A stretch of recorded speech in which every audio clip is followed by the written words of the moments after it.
अहिल्याबाई होलकर को भारतीय इतिहास में एक प्रोमिनेंट फिगर के रूप में देखा जाता है।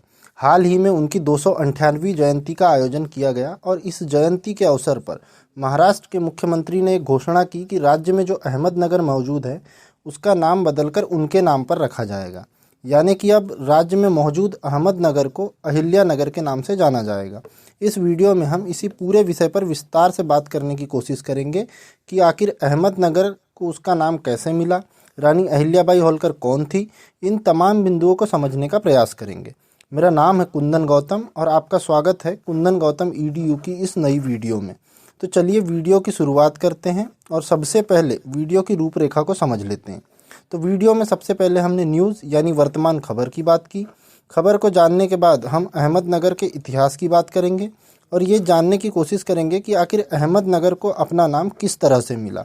इसके अलावा रानी अहिल्याबाई होलकर कौन थी और उनका प्रशासन किस तरह का था। इसके अलावा मंदिरों के निर्माण में या मंदिरों के जीर्णोद्धार में उनकी जो भूमिका मानी जाती है वो किस तरह की थी, उस पर भी बात करेंगे। और अंत में एक सवाल पर भी बात करेंगे और सवाल जो होगा वह एक दिवसीय परीक्षाओं की दृष्टि से महत्वपूर्ण होगा। इसके अलावा ये जो पूरा विषय है मुख्य तौर पर सामान्य अध्ययन से जुड़ा हुआ है और आप इसे भारतीय इतिहास और महत्वपूर्ण व्यक्तित्व जैसे खंडों से भी जोड़कर देख सकते हैं। तो चलिए वीडियो की शुरुआत करते हैं और अहमदनगर के बारे में कुछ बुनियादी बातों को जानने की कोशिश करते हैं। तो अहमदनगर जो क्षेत्र है वो मुख्य तौर पर महाराष्ट्र के पश्चिमी हिस्से में पड़ता है। महाराष्ट्र के पश्चिमी हिस्से में पड़ने वाले इस क्षेत्र का जो इतिहास है वह बहुत पुराना माना जाता है। इसका जो पहला जिक्र है वो हमें तकरीबन 240 ईसा पूर्व के आसपास देखने को मिलता है। इसका जो संबंध रहा था वो हमें कई साम्राज्यों से देखने को मिलता है। जैसे प्राचीन काल की अगर हम बात करें तो प्राचीन काल में इसका संबंध मौर्य सम्राट अशोक से भी था।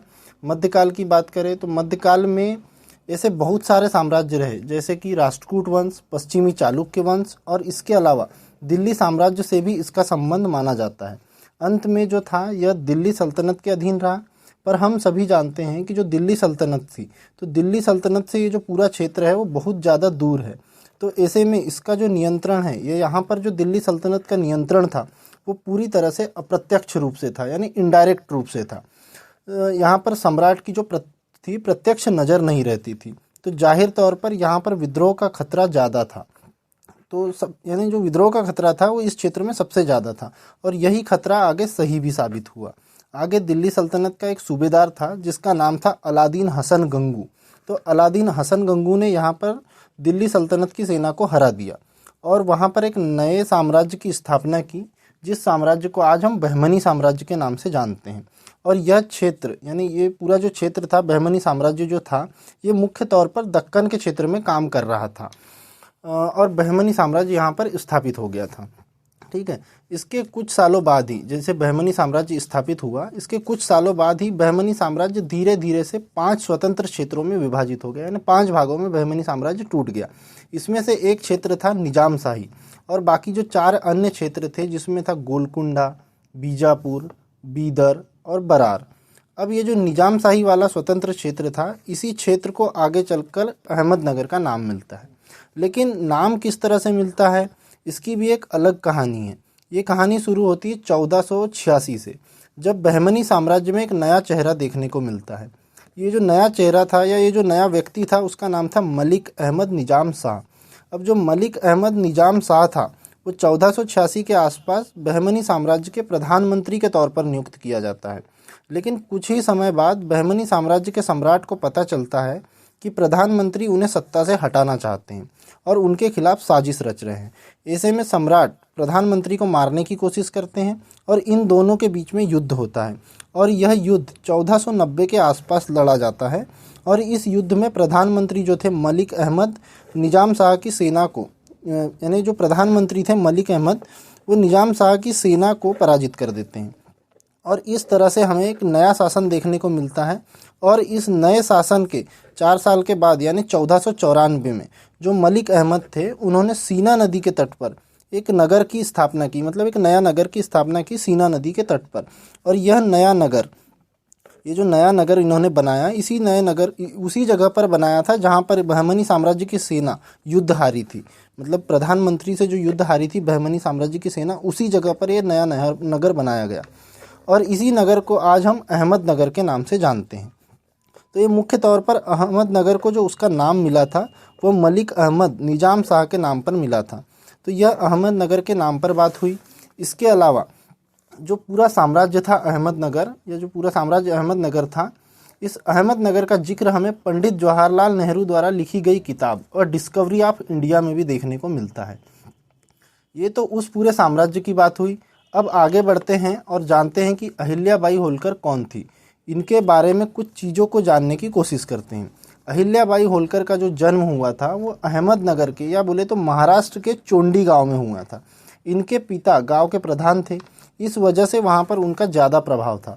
लेकिन इनके पिता जो थे वो अपने समय से कुछ ज़्यादा ही प्रोग्रेसिव थे। वो चाहते थे कि उनकी बेटी पढ़ाई करे, उनकी बेटी शिक्षा प्राप्त करे, जो कि उस समय के स्टैंडर्ड, यानी उस टाइम का जो स्टैंडर्ड था उसके मुताबिक एक बेहतर प्रैक्टिस नहीं हुआ करती थी। यानी उस समय ऐसा प्रचलन नहीं था कि महिलाएं या लड़कियां पढ़ाई करें। लेकिन इसके बावजूद भी उन्होंने अपनी बेटी यानी कि अहिल्याबाई होलकर को पढ़ाया, और इसी का परिणाम रहा कि आगे चलकर इन्होंने इतनी ज़्यादा सफलता प्राप्त की। इस संबंध में दरअसल एक कहानी भी है कि एक बार अहिल्याबाई होलकर एक मंदिर में पूजा कर रही थी। उस वक्त उनकी जो उम्र थी वो लगभग 8 वर्ष के आसपास थी। तो इसी पूजा के दौरान पेशवा बाजीराव थे, उनकी सेना के एक कमांडर थे जिनका नाम था मल्हार राव। उन्होंने अहिल्याबाई होलकर को देखा और वो उनकी प्रतिभा और उनकी संस्कारों से इतने ज़्यादा प्रभावित हुए कि उन्होंने अपने बेटे खांडेराव से उनका विवाह करने का प्रस्ताव पेश कर दिया। इसके बाद इन दोनों का विवाह भी हो गया और इस तरह से अहिल्याबाई होलकर एक शाही परिवार में चली गई। लेकिन ये जो पूरी इक्वेशन थी ये बहुत लंबे समय तक नहीं चल सकी। कुछ ही समय बाद 1754 के आसपास जो खांडेराव थे वो भरतपुर के राजा के खिलाफ युद्ध में हिस्सा लेते हैं और इसी युद्ध में इनकी मृत्यु भी हो जाती है। यानी वो भरतपुर के जो राजा थे उनके खिलाफ युद्ध में खांडेराव ने भाग लिया और इसी युद्ध में उनकी मृत्यु हो गई। अब इनकी मृत्यु के बाद मालवा पर अहिल्याबाई होलकर का शासन स्थापित होता है और वो मालवा पर नियंत्रण स्थापित करती है और वहाँ का शासन संभालती है। और शासन संभालने में उनकी मदद उनके ससुर मल्हार राव होलकर करते हैं जो खांडेराव के पिता थे। तो अपने ससुर की मदद से उन्होंने मालवा के प्रशासनिक और सैन्य रणनीतियाँ थी उसमें बहुत ज़्यादा उत्कृष्टता हासिल कर ली थी। इसके अलावा जब उनके ससुर की मृत्यु हो जाती है, यानी कि मल्हार राव होलकर की मृत्यु हो जाती है, यानी पति व ससुर दोनों मर जाते हैं, तो उनकी मृत्यु के बाद उस समय के जो पेशवा थे उन्हें एक पत्र लिखती है, यानी अहिल्याबाई होलकर उनको एक पत्र लिखती है उस समय के जो पेशवा थे उनको, और उस पत्र में पेशवा से कहती है कि आप मालवा पर नियंत्रण स्थापित कर सकते हैं और वहाँ की जो सेना है वो भी पेशवा की मदद करेगी, यानी पेशवा की सहायता करेगी। तो ये रानी अहिल्याबाई होलकर की बात हुई। वो किस तरह से अहिल्याबाई से रानी अहिल्याबाई होलकर बनी, ये उसकी बात हुई, उनके इतिहास की बात हुई। अब आगे बढ़ते हैं और ये जानने की कोशिश करते हैं कि उनका प्रशासन किस तरह का था और मंदिरों के निर्माण में या मंदिरों के जीर्णोद्धार में उनकी किस तरह की भूमिका थी। तो हमने पहले ही बात की थी कि इस साम्राज्य का जिक्र हमें द डिस्कवरी ऑफ इंडिया, जो पंडित जवाहरलाल नेहरू द्वारा लिखित एक किताब है, उसमें भी देखने को मिलता है। उसी किताब में पंडित जवाहरलाल नेहरू ने जिक्र किया है कि होलकरों का जो शासन था वो तकरीबन 30 वर्षों के आसपास चला था। इन 30 वर्षों में 1765 से 1795 की अवधि शामिल है और इसी पूरी अवधि को पंडित नेहरू ने अपनी किताब में अहमदनगर के प्रशासन के लिए स्वर्णिम युग के तौर पर पेश किया है, यानी एक गोल्डन एरा के तौर पर पेश किया है। उन्होंने अपनी किताब में बताया है कि इस दौरान राज्य में बहुत ज़्यादा बेहतर व्यवस्था हुआ करती थी, बहुत बेहतर सरकार हुआ करती थी और राज्य में जो संगठनात्मक ढांचा था, जो ऑर्गेनाइजेशनल फ्रेमवर्क था, वो भी काफ़ी बेहतर ढंग से कार्य करता था। और यही वजह थी कि उस पूरे साम्राज्य की जो प्रजा थी वो रानी अहिल्याबाई होलकर को बहुत पसंद किया करती थी।